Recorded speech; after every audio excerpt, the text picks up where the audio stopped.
Hello mga kalami, masaramon. Kumusta na kayo? Today, gagawa tayo ng simple recipe. Gagawa tayo ng pineapple chicken.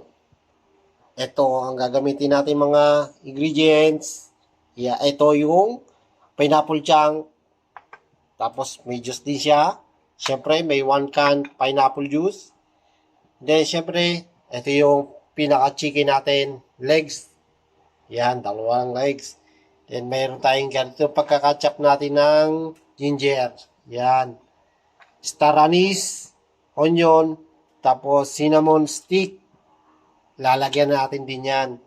Tapos, meron tayo ditong tomato, yung maliliit na tomato. Yan, mga kalami. Simulan na natin. Ang ating pan, lalagyan natin dyan yung chicken, pakukuluan natin hanggang sa lumambot. Then, ito na ang pinaka-final natin, ang sizzling. Pagkatapos lumambot ang chicken, lalagay natin sa sizzling plate. So, tara! Umpisa na natin. Lagay na natin yung chicken. Yan. Then, lagay na natin ng pineapple juice. Yan. 1 can ng pineapple juice. Sapat na yan para lumambot ang ating chicken.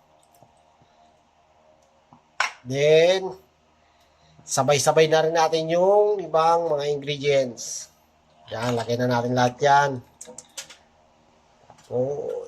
Salt and pepper. Lalagay natin yan. Para magkaroon na rin ng lasa. Yan. Then, salt. Yun.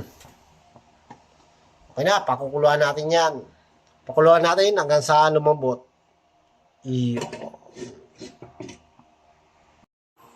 Add natin ang ating kainin, ang pineapple.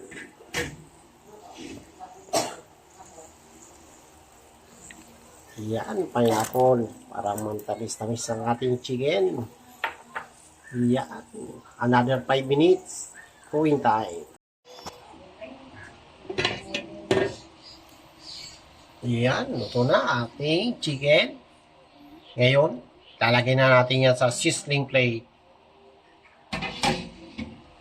Lagay na natin dito. Lagay lang tayo ng butter. Yan.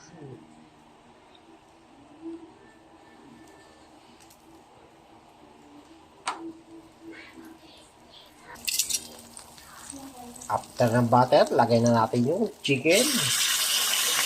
Yan.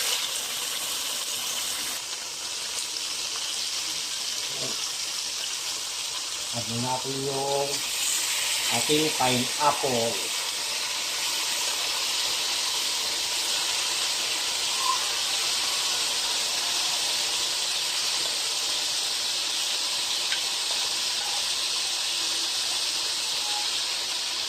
Yan ang bango-bango aroma. Aroma ng ating cinnamon stick, star anise, ginger. Lahat na ang ating nilagay.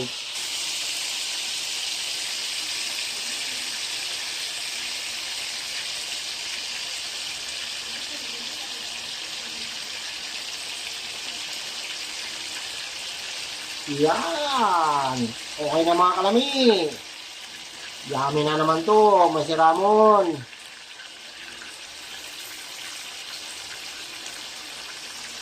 Yummy, yummy. Madali lang gawin to mga kalami.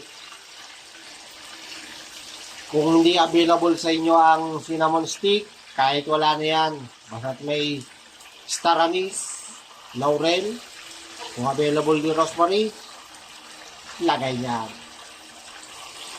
Basta't may pineapple juice, yan ang magpapalasa dyan sa ating chicken.